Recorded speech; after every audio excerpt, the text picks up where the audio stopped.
Hello all, I'm Sai and in today's video, I want to talk about my perfect library. I saw this idea on a book blog called An Average Life and I've linked the blog post down in the description. Do go forward and check them out.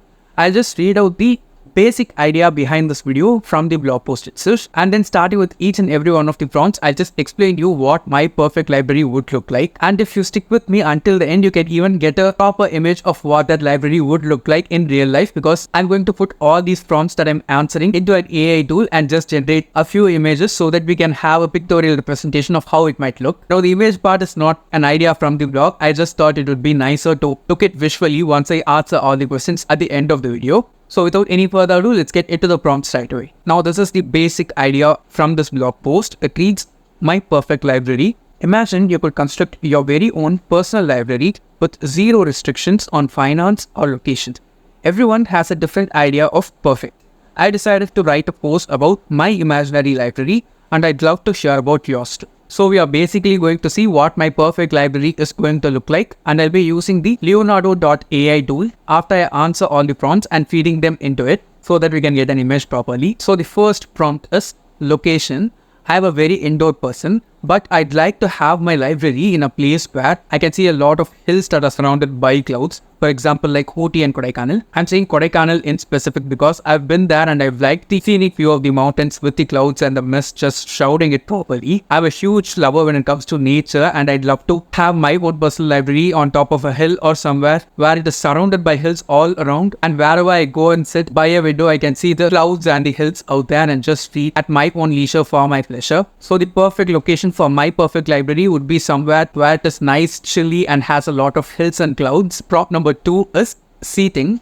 For this one, I'd just like to say what kind of a reader I am when it comes to sitting down and reading. Okay, just like every other reader out there, my sitting position keeps on changing every 5 or 10 minutes while I'm sitting down and reading, because there's not just one perfect reading position out there. No matter what kind of comfortable furniture that you're sitting in, or if you're just sitting on the floor and reading, there is never a single perfect comfortable position for sitting down and reading. But I'd like to go with the furniture in terms of seating here. So basically, I like places where if I sit down, my butt and back should just get immersed and sink into the seat for at least an inch or two. If the furniture is that soft, I'd be so much into it. I just enjoy reading while sitting on something like that. For example, a nice soft and plush couch or sofa would do great. Beds are nice, but sometimes what happens is the bed is so comfortable, I get a little sleepy very soon. So that might just be counterproductive, so I'm not going to say beds. Another amazing option is beanbags. Every time I've sat on a beanbag, I've had this huge urge to read, but I don't have a beanbag here at home because we don't have enough space for it. But that will definitely be the perfect seating for me because it keeps on changing shapes as we change our position while sitting. So I think beanbags will be the perfect seating for me.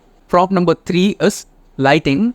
I think this is where the aesthetic sense of the library actually comes into place. Personally, I'm a person who likes to have natural light coming into my house always, and especially in this house ever since we moved here. I bought some new bookshelves and because of that, the huge window inside the room has gotten blocked because I cannot place the bookshelves in any of the other walls because we have other furniture over here. But I'd like to have nice floor-to-ceiling length windows which are available in some really expensive apartments out there. And that kind of lighting is just perfect for me. I always prefer to read in natural light compared to artificial lights always. I do most of my reading in the commute, as I've said in multiple videos before. And every time I commute, there is always sunlight coming in, and that's just the perfect lighting for me to read in. Sometimes the light might be so bright also, for example when you're traveling in the afternoon times, but mostly I just travel during the golden hours, so the lighting for me in terms of nature is just perfect. But if I have to talk about artificial lights, I can say reading lamps are a great idea, and apart from that, there are also dimmer lights which are available nowadays. They are not installed anywhere in my house, but I do love dimmer lights a lot. We have them at my office and it's very comfortable to just change the brightness of the light according to our eyes sensations while working. So that will be perfect for reading too. So my idea of a perfect lighting would be to the ceiling length windows which can allow sunlight in and have nice thick dark curtains so that I can block the light when not needed. And in terms of artificial lights, I would go with dimmer lights because they just give a bit more control. The next prompt is sounds. Okay, I usually like very silent places to sit down and read in because it helps me to concentrate a lot more. Sometimes the silence might not be that much comfortable because it might just be irritating to not have anything going on in the background. During that times, what happens is I usually wear my headphones and start listening to some music in the background. I just make sure that there's no lyrics in the music because it always interferes with me reading. So I always prefer to read in silence, but if there needs to be sound, I again like nature sounds again. I like nice loud wind sounds which would be whooshing out there, and rain is the perfect noise for me in terms of reading in the background because it's always really comfortable and nice to read during a rainy weather. And if it's storming out there and pouring out there, the sound of that water hitting the ground itself is more than enough for me. Apart from that, I basically like water sounds itself. For example, sounds of waves, sounds of waterfalls and all such other stuff like that. Sometimes I even put on my headphones and search for such kind of sounds on YouTube and listen to them on background while I'm reading what I'm reading. So yeah, in terms of sounds, I'd say water sounds are the perfect sounds for me if at all I need sounds while reading. The next one is a very interesting prompt, and it is scent. Okay, I like these two particular scents so much because every time I smell them, it just calms me down and puts me in a perfect place to do any kind of work,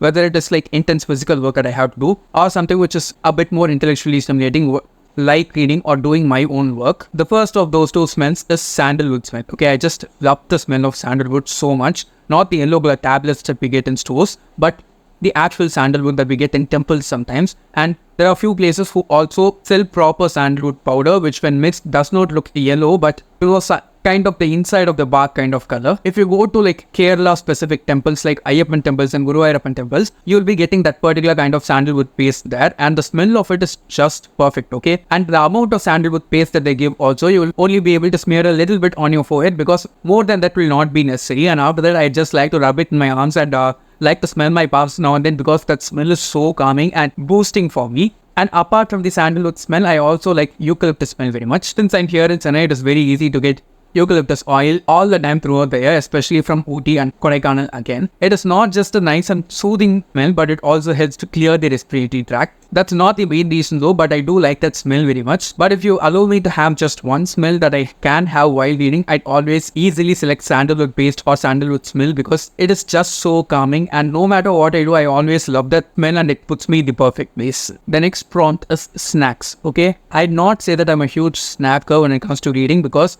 I like to just do the reading alone when I'm doing reading because I like both food as well as books. And I like to enjoy them separately because when I put them together, I'll not be able to enjoy either of the two completely. It's not just now, it's been like that forever for me. I cannot eat and read at the same time because it is very distracting for me. I'll not be able to eat properly at the same time and not be able to consume the story also in a proper way. But at times I do that too, but it's not like a huge thing that I'm doing. Okay, for example, the only things that I like to have while reading are chocolates. That also is because they don't require that much of mouth action, right? You can just put them in your mouth and you can just keep on sucking, having them in between your jaw and your tongue. It also lasts a lot longer, and that sweetness going inside you also gives you a kind of an energy boost. Especially when I'm feeling slumpy, I always like to have some kind of sweet before I start reading because we all know, right, sugar gives us that kind of high when we don't eat it to such a great extent that we crash afterwards. And once I have that kind of a sweet thing or some kind of small chocolate which is just like 1 or 2 rupees, that always helps me read a bit more. And I'd like to have like just a bowl of chocolates and would like to keep on eating them while I'm reading the book and not gain calories also. I know that's not possible, but I think that would be the perfect snack for me. The next one is the bookshelves. Okay, and for the bookshelves, I'll just go with the ones which I have right now because they are just so perfect. Okay, and they are also very much emotionally connected to me because I bought all these 3 bookshelves after I got my first payment from YouTube. Until then, I was just using what I had before in terms of racks and stands. But after I got the bookshelves, for some reason, I kept on buying a lot more books, and all my 3 shelves are just full right now. You can just see 1 here and there are 2 more here. I'm just having my hand placed on it, but you cannot see it right now. You might have seen it in some of my other videos too, but I just like to just take these bookshelves from where they are and just place them in that perfect library which I'd like to make because my bookshelves are just perfect. And as I said before, they have an emotional connection with me, an emotional bond with me. And the best part is they are DIY bookshelves. Okay, you need not have any other professional's help in order to assemble them together. I remember properly on these 3 bookshelves, I, my brother and my father only constructed them together, and it did not even take like 1 or 2 hours per shelf. So yeah, for bookshelves, I'll just go with the ones which I have. They are also of a nice chocolate brown color, which is just perfect, and they just make the books stand out really well. Maybe I'd buy like 2 or 3 more of the same shelves, but I'll not be getting rid of these. And the last prompt is something which is perfect for me, okay, and it is organization. I like to keep all my stuff really organized, okay guys. But when it comes to my bookshelves alone, organizing them is quite difficult at times because I tend to buy books that are from a series during different times during the year, and it's not always possible to group the series together as soon as I get them. So it'll take a few more days for me to just arrange the series together. But if you ask me in terms of organization, I'd prefer to have the books by the same author or the books from the same series put together, because it helps me a lot when I need to just pick up the books from the shelf and use them during the videos for filming and just put them back into the shelves. And personally for me also, I'm kind of a person who has a lot of OCD, so I'd like to have my stuff as I want and not just in any order that I can put them in. And I know many people out there will also be just like me, who want the books that you keep on your shelves to be in the same position that you keep them in. I used to like organizing my books in the rainbow pattern also with same colors put together, but now I'm not doing it because I have a lot more books than I used to back then when I followed that kind of organization. I don't know, I might do that again in the future when I feel like it and when I have the time and energy. So yeah, in terms of organization, I'd go with books from the same series or books by the same authors put together, because it will be much more practically easy to just pick them out whenever I need them. So we are inside the loeonardo.ai website now, guys, and I've given all the prompts that I gave as answers for all the words in terms of location, bookshelves, and all the other stuff in a descriptive way to the AI here. And we have these 4 different images that I've generated based on the prompts that I've given. And all the 4 look good, but of these 4, this one relates a lot more to me and it looks a bit more like me. So I just go with this one. I hope you did like the visual representation of the prompts that I put into the AI, so that you as well as I could get an idea of what my perfect library would look like. You can also try it from the same website. It is totally free and you can generate a few images per day just by signing up for free. So just go forward and give it a try. So yes guys, that was my perfect library, and I hope you guys also found this video fun and interesting. And don't forget to go forward and try the same for yourself also using the AI app, as well as don't forget to check out the blog post from the link I provided in the description, because it was so much fun to read. And if you have any other such ideas that you'd like me to make as videos right here, you can share me the links somewhere in my Instagram DMs or my email or here in the comments itself, so that I can go forward and check them out. And if they look appropriate for a video, I can go forward and make them as videos also. If you did enjoy watching today's video, don't forget to give it a thumbs up and also share it to your friends. And if you want to get more content from me, do subscribe to the channel. Thanks for watching. Have a great rest of your day.